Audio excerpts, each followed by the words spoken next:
कागदावर एखाद्याची 50 गुंठे जमीन आहे, पण प्रत्यक्षात मोजायला गेल्यावर 5 गुंठे गायब होतात. हो, आणि शेजारी ती जमीन कसत असतो. अगदी. आणि कायदा सांगतो की हे सगळं कायदेशीर आहे. असा भयानक प्रसंग जर एखाद्या सामान्य शेतकऱ्याच्या आयुष्यात आला तर बापरे, तो माणूस तर पुढता उद्ध्वस्तच होईल ना. नक्कीच. महसूलशाही या आपल्या हक्काच्या चॅनलवर पुन्हा आपले स्वागत आहे. आजच्या चर्चेत आपण याच शासकीय गोंधळाच्या मुळाशी जाणार आहोत. बरोबर. आज आपण बघणार आहोत जमिनीचे तुकडे पडल्यास नक्की काय होते. हो, आणि एकत्रीकरण योजनेमुळे, ज्याला आपण गटवारी म्हणतो, त्यामुळे शेतकऱ्यांच्या 7-12 उतार्यावर कसा मोठा गोंधळ उडाला आहे तेही पाहू. एवढंच नाही तर 1 ते 3 गुंठे जमिनीच्या खरेदी विक्रीबाबत उच्च न्यायालयाचा ऐतिहासिक निकाल नेमका काय सांगतो यावरही आपण बोलणार आहोत. आणि सर्वात महत्त्वाचे म्हणजे, जर महसूल दप्तरी जुन्या चुका झाल्या असतील तर त्या कशा दुरुस्त करायच्या याची अत्यंत सोपी प्रक्रिया आपण समजून घेणार आहोत. म्हणजे आजची ही चर्चा खरोखरच प्रत्येकासाठी महत्त्वाची ठरणार आहे. हो ना. त्यामुळे हा व्हिडिओ शेवटपर्यंत नक्की बघा, कारण पुढे खूपच उपयोगी आणि लाख मोलाची माहिती आहे, जी तुम्हाला भविष्यात अनेक कायदेशीर कटकटींपासून नक्कीच वाचवेल. अगदी खरे. चला तर मग कायद्याचं आणि तुमच्या फायद्याचं बोलूयात. नक्कीच. हा विषय असा आहे जो थेट माणसाच्या मातीशी आणि त्याच्या अस्तित्वाशी जोडलेला आहे. हो, आणि जिथे मातीचा प्रश्न येतो तिथे प्रशासकीय यंत्रणा, कायदे आणि लोकांच्या भावना या सगळ्यांची कशी गुंतागुंत होते हे समजून घेणं खूप गरजेचं ठरतं. अगदी बरोबर बोललात. आपण थोडे इतिहासात जाऊन या कायद्याच्या मुळापासून सुरुवात करूया. म्हणजे मला एक सांगा, शासनाला जमिनीचे तुकडे पडण्यापासून रोखण्याची गरजच का भासली? यामागे एक मोठा आर्थिक गणित आहे. कसं काय? समजा एका घरात 4 भावंड आहेत आणि वडिलोपार्जित एक मोठी शेतजमीन आहे. हो. आता साहजिकच वाटणीमुळे त्या एका मोठ्या शेतीचे छोटे छोटे तुकडे होतात. हो, ते तर होणारच. एखादी भाकरी जर खूप जणांना वाटली तर कोणाचेच पोट भरत नाही. तशीच काहीशी अवस्था या जमिनीची होते हे आपण समजू शकतो. पण एखाद्याला आपलीच जमीन विकायची असेल किंवा वाटून घ्यायची असेल तर शासनाला काय अडचण आहे? हा खूप मूलभूत प्रश्न आहे. शासनाने नेमका याच आर्थिक गणिताचा विचार खूप वर्षापूर्वी केला होता. आणि म्हणूनच महाराष्ट्र धारण जमिनींचे तुकडे पाडण्यास प्रतिबंध करण्याबाबत व त्याचे एकत्रीकरण करण्याबाबत कायदा 1947 अस्तित्वात आला. अरेच्चा, 1947 म्हणजे हा कायदा खूप जुना आहे तर? हो, खूप जुना आहे. आता बघा, या कायद्यातील कलम 8 अत्यंत महत्त्वाचे आहे. या कलमाची तरतूद अशी आहे की कोणत्याही जमिनीचा प्रमाणभूत क्षेत्रापेक्षा लहान तुकडा पडेल अशा पद्धतीने जमिनीचे विभाजन करता येत नाही. एक मिनिट, हे प्रमाणभूत क्षेत्र म्हणजे नक्की काय हो? ते कोण ठरवतं? सोप्या भाषेत सांगायचं झालं तर प्रमाणभूत क्षेत्र म्हणजे शासनाने प्रत्येक जमिनीच्या प्रकारानुसार ठरवून दिलेली एक किमान मर्यादा. अच्छा, म्हणजे जिरायत किंवा बागायत जमीन असेल त्यानुसार. अगदी बरोबर. जमिनीचा पोत आणि प्रकार बघून हे क्षेत्र 10 गुंठे, 20 गुंठे किंवा 40 गुंठे असे महसूल विभागाने निश्चित केलेले असते. या ठरून दिलेल्या मर्यादेपेक्षा कमी क्षेत्राचा व्यवहार करता येत नाही. बरं, पण यामुळे सामान्य शेतकऱ्याला नक्की काय फरक पडतो? फरक असा पडतो की जर शेतीचे अत्यंत लहान तुकडे झाले तर तिथे ट्रॅक्टर चालवणे, विहीर खोदणे, पाणी देणे किंवा मशागत करणे आर्थिकदृष्ट्या परवडत नाही. हो ना, म्हणजे शेतीचा खर्च वाढतो आणि उत्पन्न कमी होतं. नक्कीच. शेती तोट्यात जाते आणि पर्यायाने देशाचे कृषी उत्पादन घटते. म्हणून शासनाने ही तुकडेबंदी आणली. हे लॉजिक पटण्यासारखं आहे. पण समजा एखाद्यानं पैशांची अत्यंत गरज आहे म्हणून गुपचूप असा छोटा तुकडा विकलाच तर कायदा काय करतो? जर कोणी हा नियम मोडला तर याच कायद्याचे कलम 9 लागू होते. कलम 9ची तरतूद अशी आहे की कायद्याचे उल्लंघन करून जर एखाद्या तुकड्याची खरेदी विक्री झाली असेल तर ती पूर्णपणे बेकायदेशीर मानली जाते. कागदावर शून्य मानला जातो. आणि याचा सामान्य माणसाला थेट फटका असा बसतो की असा बेकायदेशीर व्यवहार करणाऱ्यांवर दंडात्मक कारवाई होऊ शकते. म्हणजे विचार करा, एखाद्या सामान्य माणसाने कष्टाची पुंजी लावून घेतलेली जमीन एका झटक्यात बेकायदेशीर ठरू शकते.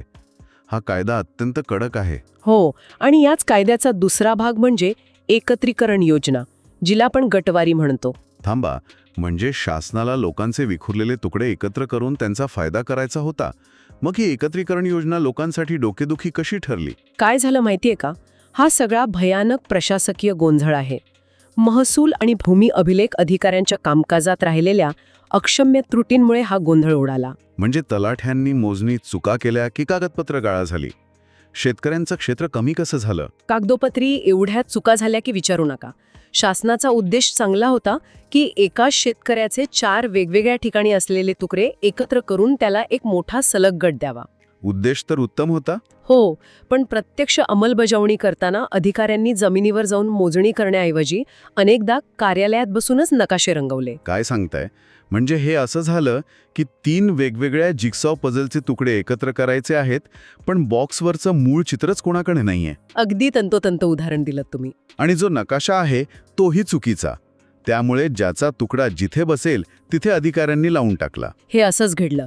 कागदोपत्री एवढ्या भयानक चुका झाल्या की अ नावाच्या शेतकऱ्याची जमीन चुकून ब च्या नावावर नोंदवली गेली आणि ब ची जमीन क च्या नावावर गेली. बापरे, म्हणजे लोकांच्या हक्काची जमीन दुसऱ्याच्या नावावर गेली. हो, आणि यातील दुसरी मोठी चूक म्हणजे क्षेत्राची घट.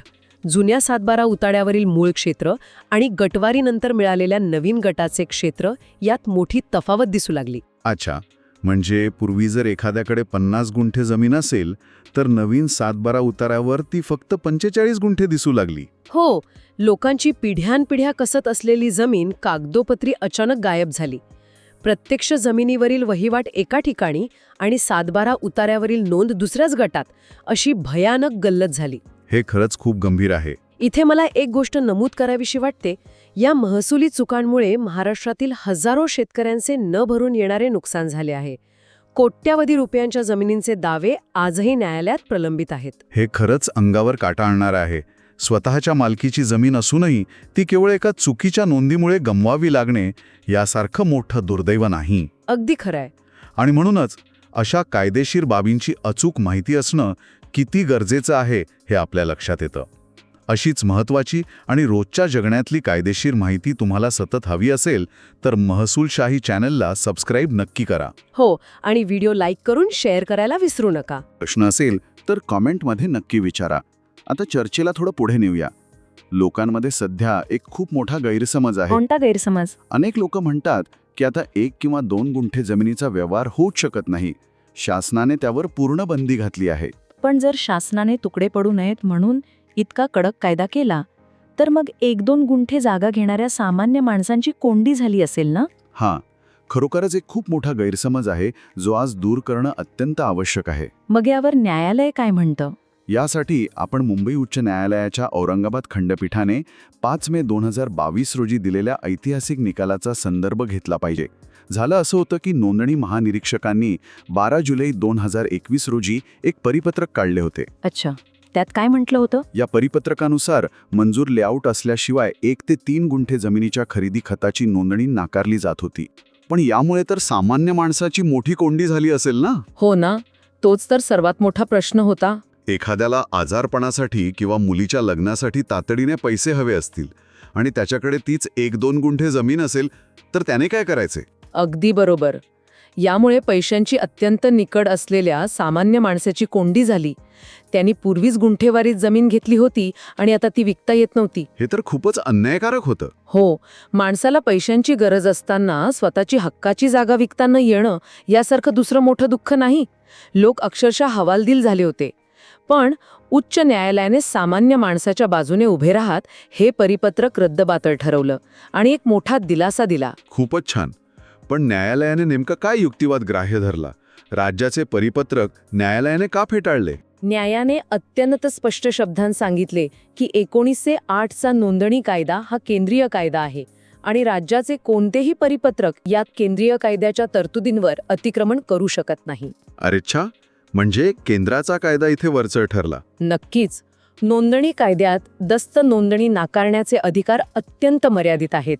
त्यामुळे केवळ तुकडेबंदी कायद्याचे कारण देऊन निबंधक 1 किंवा 2 गुंठे जमिनीची नोंदणी नाकारू शकत नाहीत. या निकालामुळे ज्यांना तातडीने आपले लहान तुकडे विकायचे होते त्यांचा मार्ग मोकळा झाला तर? हो, पण इथे एक अत्यंत महत्त्वाची गोष्ट लक्षात ठेवली पाहिजे. दस्त नोंदणी झाली म्हणजे तुमचा खरेदी विक्रीचा व्यवहार नोंदवला गेला तरीही महसूल दप्तरी फेरफार होण्यासाठी तुकडेबंदी कायद्याच्या तरतुदी लागू राहतातच. म्हणजे हे खूप महत्त्वाचं आहे. खरेदी खत नोंदवलं जाईल, तुम्ही त्या जागेचे कायदेशीर मालक व्हाल, पण 7/12 उतार्यावर नाव लागण्यासाठी तुम्हाला महसुली कायदे पाळावेच लागतील. अगदी अचूक ओळखलत तुम्ही. वर एकत्रीकरणामुळेच आधी चूक झाली असेल तर काय करायचे? म्हणजे अ ची जमीन ब च्या नावावर गेली असेल तर. हो, तर आता सामान्य माणसाने नेमके काय करावे? जुन्या चुका कशा दुरुस्त करायच्या? यासाठी घाबरून जाण्याचे किंवा निराश होण्याचे अजिबात कारण नाही. कायद्यात यावरही उपाय आहे.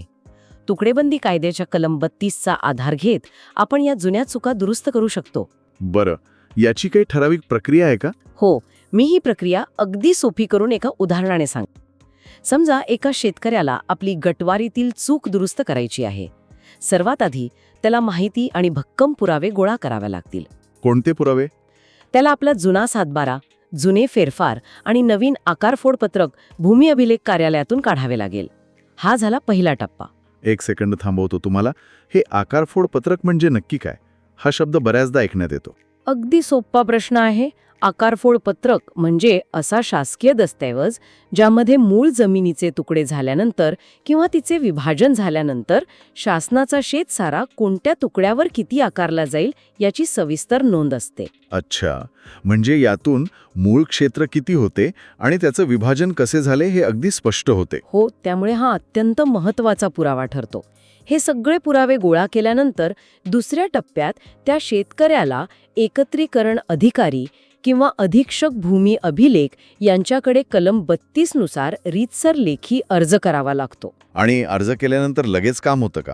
नाही, अर्ज दाखल झाल्यानंतर तिसरा टप्पा म्हणजे खरी प्रक्रिया सुरू होते, ती म्हणजे सुनावणी आणि नोटीस काढण्याची. संबंधित अधिकारी आजूबाजूच्या शेजाऱ्यांना नोटीस काढतात आणि प्रत्यक्ष जागेवर जाऊन सुनावणी घेतात. तिथे मग काय तपासलं जातं? तिथे प्रत्यक्ष वहिवाट कोणी आणि कुठपर्यंत केली आहे आणि जुने रेकॉर्ड काय सांगते हे बारकाईने तपासले जाते. पण माझा प्रश्न असा आहे की हे सर्व तपासून झाल्यानंतर तो स्थानिक अधिकारी लगेच सातबारा उतार्यावर बदल करू शकतो का? नाही, इथेच बऱ्याच लोकांचा गोंधळ होतो. स्थानिक अधिकाऱ्यांना थेट बदल करण्याचा कोणताही अधिकार नसतो. असं का? यामागे एक महत्त्वाचे कारण आहे. स्थानिक पातळीवर जर अधिकार दिले तर त्यात भ्रष्टाचार किंवा ओळखीचा गैरफायदा घेतला जाऊ शकतो. त्यामुळे पारदर्शकता राहावी म्हणून स्थानिक अधिकारी सर्व तपासणी करून आपला एक अहवाल तयार करतात. आणि तो अहवाल पुढे कुठे जातो? हा चौथा टप्पा आहे. तो प्रस्ताव पुण्याच्या जमाबंदी आयुक्तांकडे मान्यतेसाठी पाठवला जातो. त्यानंतर जमाबंदी आयुक्त या सर्व प्रस्तावाची छाननी करतात. बरं. जर त्यांना खात्री पटली की खरोखरच चूक झाली आहे तर ते दुरुस्तीचे अंतिम आदेश काढतात आणि या आदेशानंतरच 5व्या टप्प्यात स्थानिक तहसीलदार कार्यालयात नवीन फेरफार नोंदवला जातो आणि त्या शेतकऱ्याचा सातबारा दुरुस्त होतो. म्हणजे ही प्रक्रिया थोडी वेळखाऊ आहे, याला काही महिने लागू शकतात. हो, पण अत्यंत पारदर्शक आहे आणि यातून मार्ग नक्की निघतो, हे महत्वाचे. आता एक शेवटचा पण अत्यंत व्यावहारिक प्रश्न विचारतो. समजा एखाद्याला आपली प्रमाणभूत क्षेत्रापेक्षा कमी जमीन म्हणजे तुकडा अधिकृतपणे विकायचाच असेल आणि त्याला कोणताही बेकायदेशीर मार्ग अवलंबायचा नसेल, तर त्यासाठी कायद्यात काय तरतूद आहे? यासाठी आपल्याला याच कायद्याचे कलम 31 आणि 31 समजून घेणं गरजेचं आहे. जर प्रमाणभूत क्षेत्रापेक्षा कमी जमीन विकायची असेल तर ती सर्वात आधी शेजारील खातेदाराला म्हणजे ज्याची जमीन तुमच्या जमिनीला लागून आहे त्याला ती विकता येते. यामागचं कारण काय? कारण त्यामुळे 2 तुकडे एकत्र येऊन एक मोठा गट तयार होतो, जो या कायद्याचा मूळ उद्देश आहे. पण समजा शेजाऱ्याला ती घ्यायची नसेल आणि ती इतर कोणाला त्रयस्थ व्यक्तीला विकायची असेल तर मात्र जिल्हाधिकारी किंवा उपविभागीय अधिकारी यांची पूर्व परवानगी घेणं बंधनकारक आहे. आणि ही परवानगी सहज मिळते का? त्यासाठी शासनाला नजराणा भरावा लागतो. नजराणा हा शब्द थोडा ऐतिहासिक वाटतोय. याचा महसुली अर्थ काय? नजराणा म्हणजे शासनाचा एक प्रकारचा कर किंवा फी. ऐतिहासिक काळात राजे महाराजांना नजराणा दिला जायचा. आता तो शासनाच्या तिजोरीत जमा होणारा महसूल आहे. ही फी भरून रीतसर परवानगी घेता येते. अच्छा, म्हणजे कायदेशीर मार्ग आहे तर. हो, आणि या सगळ्या कायदेशीर गुंतागुंतीतून पूर्णपणे बाहेर पडायचा एकच कायमस्वरूपी मार्ग आहे, तो म्हणजे जमीन अकृषिक म्हणजेच NA करणे. म्हणजे जर जमीन NA केली तर? जर जमीन अकृषिक केली आणि तिथे नगररचना विभागाचा मंजूर लेआउट असेल तर तो भाग शेतीचा राहत नाही आणि पर्यायाने तिथे हा तुकडेबंदी कायदा मुळीच लागू होत नाही. हे अगदी स्पष्ट झालं. आज आपण खूप सखोल आणि महत्त्वाची माहिती घेतली. आपण आजच्या चर्चेचा एक छोटा पण प्रभावी धावता आढावा घेऊया. नक्कीच. आपण 1947च्या तुकडेबंदी कायद्याचा मूळ उद्देश आणि त्यातील आर्थिक गणित समजून घेतले. त्यानंतर गटवारीमुळे कागदोपत्री झालेल्या चुका आणि सातबारा उतार्यावरील गोंधळ पाहिला.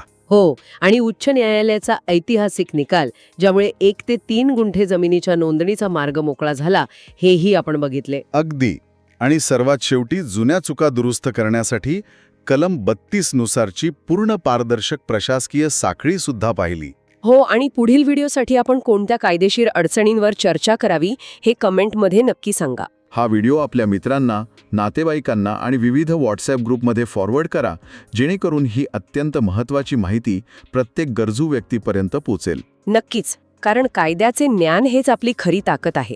आणि कायद्याची माहिती असेल तर कोणीही तुमची फसवणूक करू शकत नाही. अगदी 100%. लवकरच भेटू पुढील भागात. धन्यवाद. जय महाराष्ट्र.